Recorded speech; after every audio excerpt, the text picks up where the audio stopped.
Hi everyone, welcome to chemistry knowledge by Jyoti.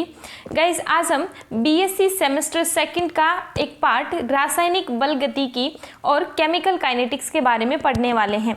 Guys, BSc semester second का एक topic आपको पहले से चैनल पर अवेलेबल मिलेगा, एरिन्स एंड एरोमेटिसिटी, जो कि बीएससी पार्ट फर्स्ट ईयर के नाम से वहां पर रखा गया है। तो वो बीएससी सेमेस्टर सेकंड का ही टॉपिक है, वहां से आप उसको स्टडी कर लीजिएगा और उसका लिंक मैं आपको वीडियो के डिस्क्रिप्शन बॉक्स में डाल दूंगी।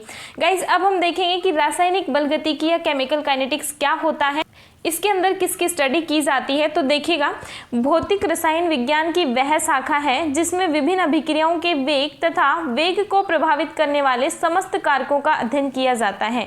मीन्स आपको क्या करना है, अभिक्रिया का वेग देखना है और वेग को प्रभावित करने वाले कारक जो होते हैं उनका जो अध्ययन किया जाता है वही रासायनिक बल गतिकी या केमिकल काइनेटिक्स होता है। गाइस, सबसे पहले हम देखेंगे अभिक्रिया का वेग। अभिक्रिया का वेग में देखिएगा, इकाई समय में किसी अभिक्रिया के अभिकार को अथवा उत्पादों की सांद्रता में जो परिवर्तन होता है वह अभिक्रिया की गति अथवा अभिक्रिया का वेग कहलाता है। आपको बोला गया है कि समय के साथ में आपको क्या करना है, अभिक्रिया के अभिकारक और उत्पाद में जो परिवर्तन होता है उस परिवर्तन को ही क्या कहा जाता है, अभिक्रिया का वेग कहा जाता है।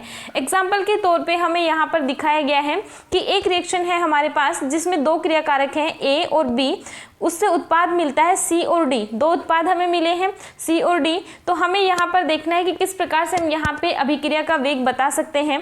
तो देखिएगा गाइस, समय के साथ ए तथा बी की सांद्रता कम होती है क्योंकि यहाँ पे क्रियाकारक रिएक्ट करेंगे तो इसमें कमी आएगी और ये किस में चेंज होने वाले हैं, उत्पाद में। तो उत्पाद जब बना लेंगे तो इसके मान में क्या आती है, कमी आती है।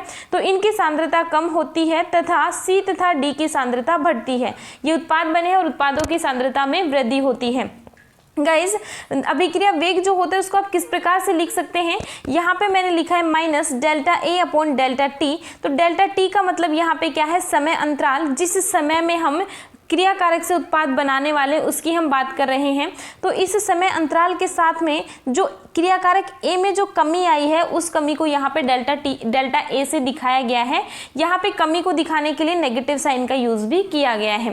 नेक्स्ट आप देखेंगे is equal to minus delta B upon delta t. उसी समय अंतराल में बी में जो परिवर्तन आया है, बी की सांद्रता में जो परिवर्तन आया है वो हम यहाँ पे दिखा रहे हैं।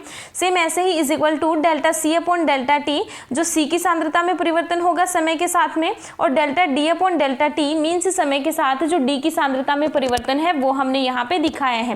गाइस, हमने कहीं नेगेटिव और कहीं पॉजिटिव साइन का यूज किया है, तो आप लोग ध्यान रखेंगे नेगेटिव साइन जो होता है वो हमें से इन क्रियाकारकों के साथ में दिखाया जाता है क्योंकि क्रियाकारकों की सांद्रता में कमी होती है और उस कमी को दिखाने के लिए ही यहाँ पे नेगेटिव साइन का यूज किया गया है। और जो प्रोडक्ट बनते हैं उनके साथ में हमेशा पॉजिटिव साइन का यूज किया जाता है। और ऐसा क्यों होता है, क्योंकि उत्पादों की सांद्रता में वृद्धि होती है। ये था अपना सिंपल अभिक्रिया वेग। नेक्स्ट आप देखेंगे डेल्टा टी, यहाँ पे क्या है, समय अंतराल है। ऋणात्मक व धनात्मक चिन्ह क्रमशः अभिकारकों की सांद्रता में कमी व उत्पादों की दर में वृद्धि को प्रदर्शित करता है। यही बात मैंने अभी आपको बताई है कि यहाँ पे जो नेगेटिव साइन है वो किसके लिए लिया जाता है, कि अभिकारकों की सांद्रता में जो कमी हुई है उसको दिखाने के लिए, और जो पॉजिटिव साइन है वो उत्पादों की दर में जो वृद्धि हुई है या उसकी सांद्रता में जो वृद्धि हुई है उसको दिखाने के लिए यहाँ पे यूज किया जाता है। एग्जाम्पल के तौर पे यहाँ पे लिया गया है, उत्प्रेरक की उपस्थिति में H2O2 के वियोजन के लिए यहाँ पे देखना अभिक्रिया क्या रहेगी, H2O2, उत्प्रेरक की उपस्थिति में इसका वियोजन जब होगा तो H2O प्लस हाफ O2 का निर्माण होता है। तो यहाँ पे हमें औसत वेग लिखना है किसके टर्म्स में, केवल क्रियाकारक के टर्म्स में। तो हम क्या लिखेंगे, H2O2 के सांद्रता में परिवर्तन अपॉन परिवर्तन में लगा समय। मीन्स यहाँ पे हम लिख सकते हैं delta H2O2 upon delta T. ये हमने सिर्फ किसके लिए लिखा है, इन क्रियाकारकों के लिए लिखा है कि इनका वियोजन जब हो रहा है तो हमारे पास किस प्रकार से औसत वेग रहेगा। यदि हमें लिखाना होता इसके प्रोडक्ट के लिए भी, तो प्रोडक्ट के लिए हम लिखते तो यहाँ पे क्या लिख देते, delta H2O upon delta T. यहाँ पे जो हमारा है इसको हाफ को हम क्या लिखते हैं वो हम आगे देख लेंगे किस प्रकार से लिखा जाता है, लेकिन सिंपल अभी आप याद रखेंगे कि यहाँ पे जो भी क्रियाकारक और उत्पाद होता है उसकी सांद्रता में परिवर्तन आपको दिखाना होता है समय अंतराल के साथ में। गाइस, नेक्स्ट आप देखेंगे तात्क्षणिक वेग।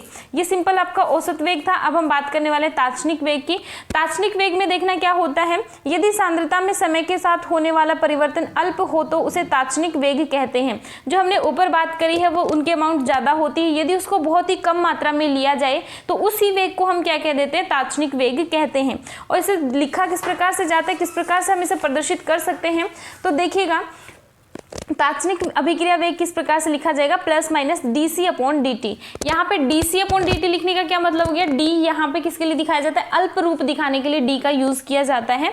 और वही हमने पॉजिटिव और नेगेटिव साइन यूज करे हैं। और पॉजिटिव और नेगेटिव साइन का मीन्स हमें पता है कि यदि हमें क्रियाकारकों की सांद्रता की बात करनी होगी, उसके साथ में अभिक्रिया वेग की जब हम बात करेंगे तब हम नेगेटिव साइन का यूज करेंगे, और जब हम उत्पादों की सांद्रता की बात करते हैं तब उसके साथ में हम पॉजिटिव साइन का यूज करते हैं।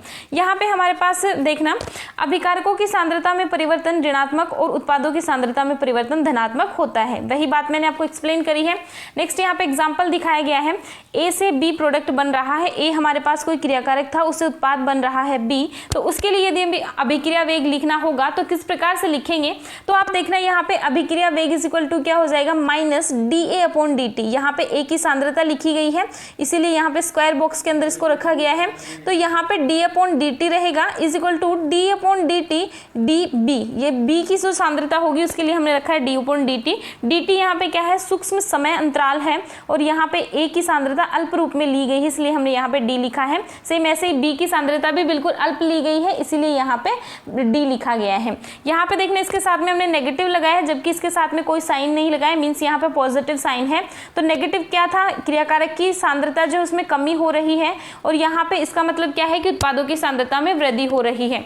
नेक्स्ट एग्जाम्पल आप देखेंगे, एग्जाम्पल सेकेंड, ए से बन रहा है 2b। इस बार देखना हमारे पास जो b बना था उत्पाद, उसके साथ में एक उसके मोल की संख्या लिखी हुई है, 2b यहाँ पे लिखा गया है। तो इस बार हम किस प्रकार से अभिक्रिया वेग को प्रदर्शित करेंगे, तो देखना इस बार जब अभिक्रिया वेग लिखा जाएगा तो यहाँ पे देखना ये क्रियाकारक है, और क्रियाकारक के लिए नेगेटिव साइन यूज करेंगे, d अपॉन dt हमें लिखना होता है, तो सांद्रता हम यहाँ पे a की दिखा देंगे, तो d अपॉन dt हो जाएगा इज इक्वल टू, एक बार तो हम सिंपल लिखेंगे, b के लिए हम क्या लिखते हैं, db अपॉन dt, इतना हम लिख सकते हैं।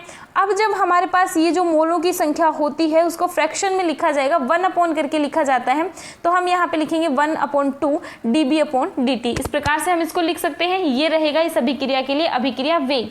मीन्स आप सीधा सा ध्यान रखेंगे कि यदि मोलों की संख्या दी जाती है तो मोलों की संख्या को 1 अपॉन करके या फिर उसका रिवर्स करके वहां पे लिखा जाता है। नेक्स्ट देखिएगा एग्जाम्पल थर्ड, N1A, N1 यहाँ पे A के मोलों की संख्या है, N2B, N2 क्या है यहाँ पे B के मोलों की संख्या है। इससे प्रोडक्ट बन रहा है M1C, C के मोलों की संख्या M1 है, और यहाँ पे दूसरा प्रोडक्ट बना है D जिसके मोलों की संख्या M2 है। इस प्रकार से हमारे पास एक अभिक्रिया है। तो इसके लिए यदि हमें कोई डिफरेंट टाइप से पूछता है कि अलग से हमें ये बोले कि A की लुप्त होने की दर, लुप्त होने का वेग बताओ, तो हम क्या लिखने वाले हैं, हमें पता है कि A के लिए लुप्त होने का हम जब लिखेंगे तो माइनस लगाकर लिखने वाले dA अपॉन dt। बिल्कुल सिंपल हम यहाँ पे लिखने वाले हैं। सेम ऐसे ही B के लिए हम लिखेंगे, तब हम लिखेंगे dB अपॉन dt। C के बनने का वेग लिखना होता तो पॉजिटिव में आएगा dC अपॉन dt, और D के बनने का वेग जब लिखा जाएगा तो ये भी पॉजिटिव में आएगा dt upon dt, sorry dd upon dt। इस प्रकार से आप लिख सकते हैं। अब हमने ये देखना है कि पहले तो हमने मोलों की संख्या को कंसिडर किया था, इस बार हम नहीं कर रहे हैं। ये कब नहीं करते, जब हमें सिंपल एक का बताना होता है कि किसी एक के लिए हम पर्टिकुलर बात कर रहे हैं। यदि हमें टोटल अभिक्रिया वेग लिखना होगा तो हम मोलों की संख्या को कंसिडर करने वाले हैं। ये थोड़ा सा डिफरेंट था, यहाँ पे ध्यान रखना कि यदि हमें टोटल अभिक्रिया वेग लिखना है तब हम मोलों की संख्या को कंसिडर करते हैं, लेकिन किसी एक का बताना होता है तब हम उसके साथ में मोलों की संख्या नहीं लिखते हैं।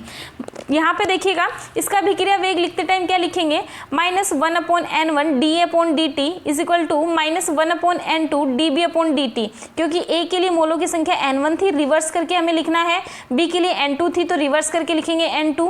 अब यहाँ पे देखना, यहाँ प्रोडक्ट की आएगी तो ये हम पॉजिटिव में रखने वाले हैं, लेकिन इनके मोलों की संख्या को हमें रिवर्स करना है, तो 1 upon m1 dC upon dt is equal to 1 upon m2 d upon dt। इस प्रकार से आप इसका अभिक्रिया वेग लिख सकते हैं। अब एक और एग्जाम्पल यहाँ पे दिखाया गया है, N2 + 3H2, इससे उत्पाद बन रहा है 2NH3। इसके लिए यदि आपको ओवरऑल अभिक्रिया वेग लिखना है तो आप क्या लिखेंगे, -d upon dt N2 is equal to -1 upon 3 dt H2। यहाँ पे देखना 1 अपॉन 3 क्यों लिखा, क्योंकि इसके मोलों की संख्या 3 थी। इसी प्रकार से NH3 जो है वो प्रोडक्ट बन रहा है, इसलिए पॉजिटिव साइन, और यहाँ पे मोलों की संख्या 2 है तो हम यहाँ पे लिखने वाले हैं 1 अपॉन 2। इस प्रकार से आप इसका अभिक्रिया वेग लिख सकते हैं। गाइज एक बात मैं आपको यहाँ पे बता दूं, यदि आपको कोई ये बोलता सिंपल कि हाइड्रोजन के विलुप्त होने की दर आप कैसे लिखेंगे उसके लिए अभिक्रिया वेग कैसे दिखाएंगे, तो सिंपल आपको क्या लिखना था, 1/3 यहाँ पे नहीं लगाना है, सिर्फ आपको क्या लिखना है -dH2/dt, इस प्रकार से आपको लिखना है। अब मान लो आपको न्यूमेरिकल टाइप क्वेश्चन मिलता है, फिर आपको बोलता है कि आपको वहां पे जो हाइड्रोजन है उसके विलुप्त होने की दर आपको बतानी है और आपको दिया गया अमोनिया के बनने की दर। अब अमोनिया के बनने की दर दी है, मीन्स आप क्या लिख सकते हैं यहाँ पे 1/2 तो आप ऐसे कैसे रखेंगे, मान लो अमोनिया के बनने की दर आपको x मिली हुई है और आपको निकालना क्या है, इस हाइड्रोजन के विलुप्त होने की दर आपको निकालनी है। तो आप क्या करेंगे, ये जो 1/3 आपने लिखा हुआ था ये हम इक्वल के उधर ले जाएंगे, मीन्स ये 3 यहाँ पे चला जाता है। इसलिए आपको बोला जाता है कि जब आप विलुप्त होने की दर या फिर बनने की दर निकालते हैं तब उसके मोलों को काउंट नहीं करते क्योंकि वो सामने वाले के पास पहुंच जाते हैं। इस प्रकार से आप क्या कर सकते हैं, अभिक्रिया वेग लिख सकते हैं। ये वाली बात जो मैंने आपको लास्ट में बताई है, आप लोग कमेंट करके मुझे बताइएगा कि यदि इसको एग्जाम्पल के साथ समझाना है तो मैं आपको एग्जाम्पल के साथ नेक्स्ट वीडियो में समझा दूंगी। आई होप ये वाला वीडियो आपके लिए हेल्पफुल रहा होगा। Thank you so much for watching.